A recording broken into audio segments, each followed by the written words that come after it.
तो भारतीय साक्ष्य अधिनियम सेक्शन 2 क्लॉज सी डिसप्रूफ के बारे में बात करते हैं।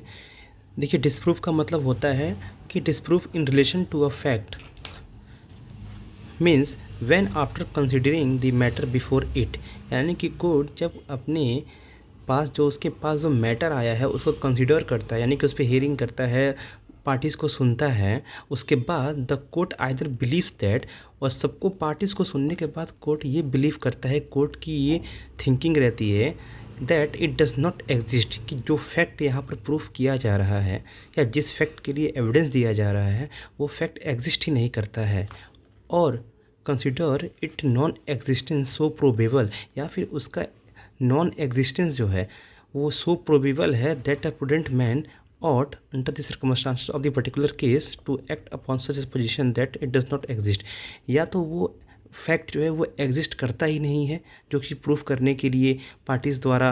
प्रूफ किया जा रहा है या फिर प्रूफ करने के लिए कहा जा रहा है, या फिर वो ऐसा फैक्ट है जो एक प्रूडेंट मैन है। प्रूडेंट मैन मतलब कि एक समझदार व्यक्ति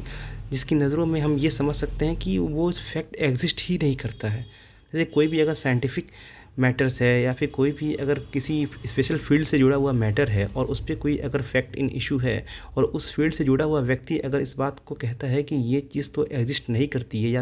या तो इस चीज़ का कोई भी पॉसिबिलिटी नहीं है, तो उसी की बात यहाँ हो रही है। या तो कोर्ट्स मान ले कि ये फैक्ट जो है वो एग्जिस्ट नहीं करता, या तो कोई प्रूडेंट मैन की नज़रों में वो चीज़ वो फैक्ट है वो एग्जिस्ट करता ही नहीं है, तो कोर्ट ऐसे फैक्ट को डिसप्रूव मानती है। तो ये छोटा सा कॉन्सेप्ट था। Thank you so much.